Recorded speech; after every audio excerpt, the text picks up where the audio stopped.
are listening to Dream.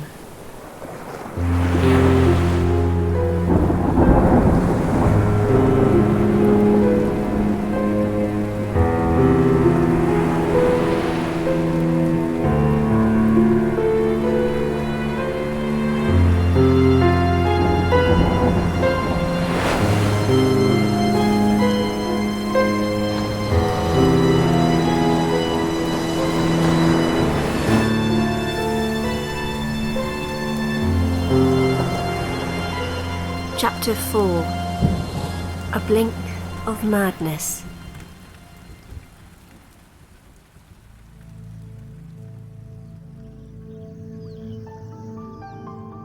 Dark wings bristle and flap as sails in a hurricane. Smoke envelops the world and cyclones in twisters around my body. Through the haze I see their silhouettes, shrinking and ever distant as my organs expand and flip and I am changed. As the smoke thins and they return to full view, I am witness to a world as glimpsed through the wrong side of the looking glass, infinitesimal and cast in miniature. I stand swaying above the fungal field, towering my former terrorizers, the great conflagration only an ember against my toes. The gaunts evacuate, their plight diminished as they scatter from this giant and hunt for easier prey. My new stature provides me perspective, a way to see the ancient and twisting forest that surrounds me as though I am placed in a cornfield, my head almost brushing the tops of the canopies. Colourful and fancy birds take wing, mammals scatter at my new gigantism, and yet it is only a momentary reprieve. A small glimmer of sanity amongst madness before reality finally breaks and I am returned into a state of unknown. It begins with a step. A small feat that I had once mastered when I was no more than a babe, perfected in growing years and taken for granted. My bowels roar as I digest the mushroom, and rather than finding solid ground beneath that step, I find liquid gold that submerges my toes and claims heels, and instead I tumble, fall, rotate, slip into the melted works of watercolours, fungi and rainbows, slip into oils and a weightless world, cross into the upside down, and free float among the neon trees that wave and bristle and undulate like pondweed. I am free. Free to drift and free to glide. An addict's smile stains chapped lips, pupils claiming dominion of sclera as I soak it all in, hallucinate, play witness to a world never before witnessed by human blood as creatures of myth and imagination dart and play and frolic and dine and copulate in the cracks between worlds. As I float away from the fast shrinking field below, the antelope graze and migrate, composed of deep aquatic blues and with more legs than must serve function. Tubular horns bedeck their flanks, and they munch with multiple heads armed with long invading tongues. Great birds the size of emu and ostrich flutter in the sky, wings like insects, and hooves made of platinum. As distance grows between what land I knew and what universe I do not, I see great gods surrounding our world, orbiting the galaxy like planetary satellites, and know that these beings play both guardian and predator. Colossal creatures of invisibility and maddening impossibility that could erase earthbound existence in a single blink. Gods composed of plasma and stardust, sweeping tendrils and appendages that writhe and explore and search and stalk. In the places where faces should exist are only vapid darkness, and at once I know what it is to understand a black hole. And still I float into emptiness. Still earth shrinks to marble as I grow to a magnitude that belches laughter and widens eyes, vomit excitement and fear into the cosmos that erupts as mineral and antimatter, that births stars and devours planets.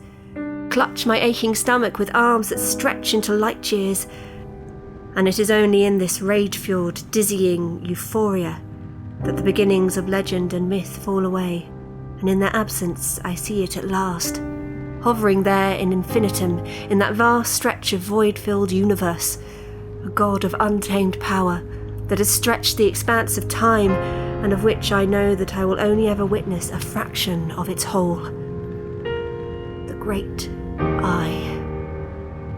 Staring at me with unblinking wonder, inside its gaze is the beginning and the end of time. Hidden in the eternal darkness of his pupils, I watch as light erupts and matter breaks, and planets form and oceans birth, and cities rise and empires fail. And somewhere amongst it all, I see the future as if it were the past, and it will always be the present.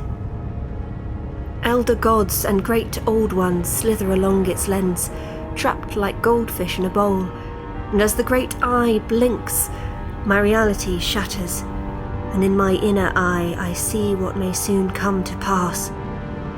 A Red Queen sigil, a burgeoning army of monsters and mutilations breaking across dimensions, the freeing of unnameable, unaccountable gods that would snap their fingers and reduce our world to dust. I see Henry devoured by a mouth composed of teeth and tongue and boil, and a planet rubbed between monstrous fingers into rubble. I see my mother and father held captive in chains and tossed into the ether by giant, unyielding hands, and a young girl, blonde, dying under the rule of the Red Queen of Hearts. The great eye opens. The world falls away. All sound is lost. All sensation is memory. All that was is I. And in the afterburn of its immense visage, I see a book the size of continents. Pages that turn with sweeping gales and raging hurricanes. Opens to a page of wonderland. Pauses. Melts away. And I am alone. And I am shivering. No. Not alone. I am with me. A reflection come manifest. Standing in the black void, she approaches. The other Alice. She is me, but she is not me. I am her, but I am not her. She smiles. I smile. She blinks. I blink. She opens her mouth to speak. Screams. Dissolves. Is lost.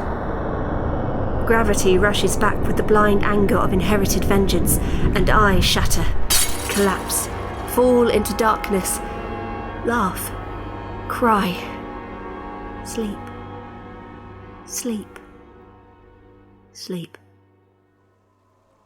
Awaken to a silent world, a cold world, a ghoulish world of the dead. Cautiously I rise, pushing against starved earth with hands now unblemished by cut or scrape or bruise. I examine my body for ailments, yet the only evidence I find of what came before are the tears and rips in fabric and the scorch marks that hem my dress. It is small relief, however, my mind struggling to process the hallucinations and psychedelic marvels witnessed from the incredible fungi's power.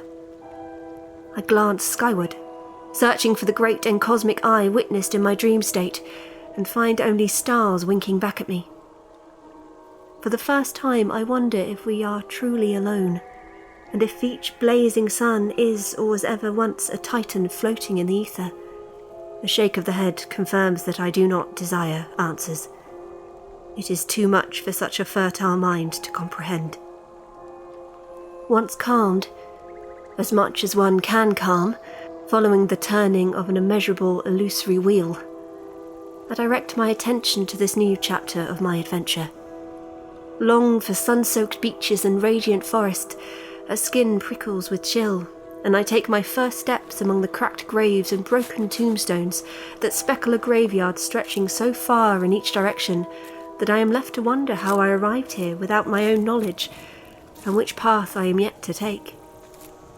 For there is no clear path in either direction to see, and the unkempt patches of browned grasses and long-dead spectators.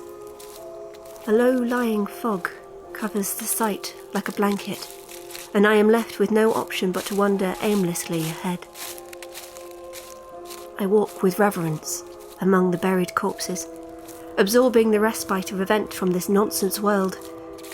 Though my skin shivers and my hairs stand to attention, I am grateful for this reprieve.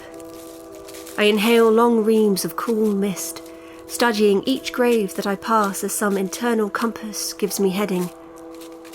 I see names that I do not recognise, and some that I do. And I force myself to believe that what is written is not the truth of this world, that all that I have seen is not truth made reality, that all that I have tasted and smelled and touched and heard is not all made truth. Who can you trust when you cannot trust yourself? Wake up, Alice, I mutter to myself as my lip warbles, yet my intent to complete this absurdist mission is inflamed. Wake up from this garish hellscape, please. Yet, whatever command I have over my quivering limbs and melting mind is dumb and blind, and I continue onward, fighting to not flinch at each imagining of clatter and sound in the darkness, at each imagined shape that dances in the far reaches of the mist, at each pebble that stabs my soles and makes me think of eyes and mouths and tongues and hands that claw at my ankle with intent to drag me on down into the gullet of trees. We're all mad here. I shake my head from the voice that is not mine, it is my own inside my head. No, mad people live in an asylum. And where do you think you are, right now? I read the stones aloud, alarmed at the futility of my own voice. Thomas Edlin, beloved father of Cynthia, Howard, Edward, and Rose. Husband of Patricia Edlin, aged 45. Poor man. Winifred Uxbridge, gone but never forgotten, aged 94 years.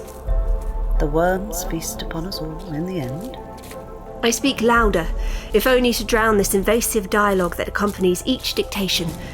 Here lies the body of Ebenezer Scrooge. Ebenezer? Even you must now know that madness has finally claimed you. No. Fiction is not reality. Go away. Go where? Where is left to run, Alice? How can you outrun yourself when you are bonded by blood and static and spit? I clench my teeth and swallow dryly, doggedly pressing on. Try not to become overwhelmed at the volume of the dead that lay here, and the lack of the living. In this world I float like a spectre among them, wondering what it is I look for, and what form the key to escape may take. As I involuntarily increase my pace, I am thankful that the invasive voice has retreated, yet their words still ring inside my head like an echo hollowed into the pits of despair. We are all mad here. And then I see it, looming out of the fog like a ship in the night.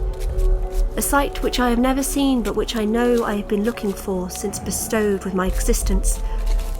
A gravestone standing like a monument among its brethren. An altar of sorts, proudly displaying its artistic fervour like the feathers of a peacock. Black and white marble is fashioned into shapes of strange deities and forgotten saviours. And it is as I approach the steps of the dais, and my heart pounds and the world holds its breath. My vision tunnels on the square block that stands central to the display, a stone box with a great eye carved into its face. As I grip shaking fingertips to the lip of its lid, I feel the weight of my burden holding the object down, fighting to keep its secrets. With struggling arms and knotted muscles, I pull as the stone lid creaks protest and yields to the world.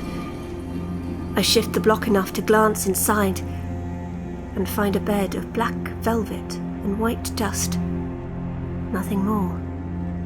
Only the imprint of where a book may once have lain. You're too late, Alice.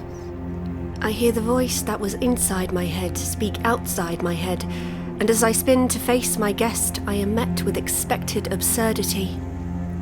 A great cat, bipedal and reminiscent of sphinxes and felines of Egyptian myth, stands at the foot of the dais. Her skin is black and furless, her head and clavicle crowned with jewels of purest gold. While her flesh is bare, a fine skin of unknown leather shrouds her waist, and as I drink in the majesty of this creature, I understand the face of my kin buried inside its facial features. Mother? She stares at me with a studious gaze, unflinching at the mention of our possible connection. You are a long way from home, Alice. I nod. I know not what else to say. They have come, beaten you to your goal, taken that which you seek, and which shall put an end to all of madness. Her voice is silk, soothing to hear outside of my own mind. So it's over? I ask. The Queen has won. She cast me a pitying gaze, and I've never felt so young, so unwise to the world. No. No? A long inhalation, an impatience to my naivety, as she blinks and evaporates into a cloud of black smoke. When she speaks again, the voice is behind me, and I turn to find her sat coyly upon the stone ornament. Those who have come are not those whom you should fear. Your enemies will soon arrive, of that there is no doubt. But for now, your secret is as safe as one can be when you hand an idiot the fragile glass of your existence. I do not understand. Who are they of whom you speak? What is your name? She grins, wide and terrifying as teeth bare and tail whips. Are you mad, Alice? Excuse me? Are you mad? No. She laughs. I growl. Are you quite certain? I consider the question. Already growing tired of riddles and wanting the answers I seek. I am certain. She turns up her lip, nods, blinks, vanishes, appears at my feet, curled around my ankles as a low pearl rumbles in her stomach. What are you? Blink, smoke. Appears behind me, hands clutching my shoulders. I gasp and pivot, meeting her nose only inches from mine. It will not do you well to cling to sanity in Wonderland, Alice. Only in the lunacy of this land can you find true escape. I reply through gritted teeth, forcing myself to forget my fish father, crying an ocean of my own tears, the pursuit of the wasps, the burning of the nymph, and the vision of a blinking cosmos. I am not mad. That as may be. My cat mother replies. Though those you face next will test your resolve. Of that I'm certain. She takes a step back and raises a thin arm to the distance. Those who have claimed your prize reside in an eternal loop of endless infinitum. The rabbit has delivered unto them. My ears prick up. Rabbit. My cat mother continues, undeterred. Soon you will wish you may return to this graveyard, where evidence lies around you that time is not immemorial, and consequence must follow all action. There is no meaning in the land where eternity survives. You mentioned a rabbit. What rabbit? Have you seen my brother? I urge. Frown, take in the feline musk of her odour. She grins, cocks her head, chuckles, and she is gone, evaporated to smoke. I am once more alone. Thoughts and wonderment of her words cycling through my mind as I wonder that my rabbit brother has been here, that I am truly on track to progress.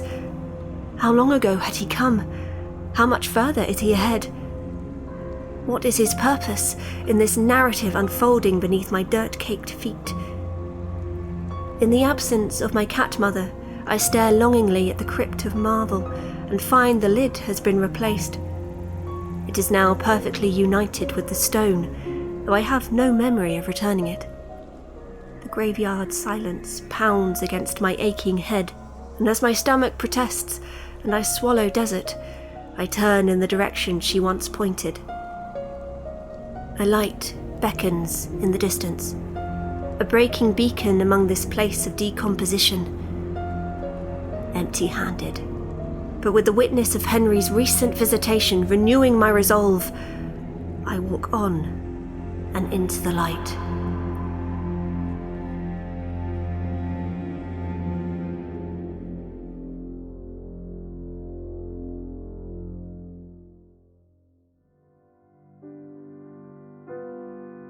We hope you enjoyed this special Halloween episode of The Other Stories. Find out more about us and join our exclusive community at theotherstories.net. Dream was written by Daniel Wilcox, with audio production by Jimmy Horrors. Georgia Cook plays the role of Alice. Samantha Frost plays the role of Cat Mother, with theme music provided by Duncan Muggleton and artwork by creativeparameter.com. For a full list of contributors, including contact links and further information, check out the show notes of this episode. Finally, a special thank you to this episode's sponsors: Shadow and Spice Bookbox, quarterly subscription boxes for lovers of fantasy, horror and dark romance. Sign up now at bookboxcanada.com. And Erie River Publishing, an independent publishing house specialising in dark fantasy and horror. Find out more at erieriverpublishing.com. The Other Stories is a production of the story studio Hawk and Cleaver and is brought to you with a Creative Commons Attribution Non-Commercial No Derivatives license. Don't change it, don't sell it, but by all means, share the heck out of it.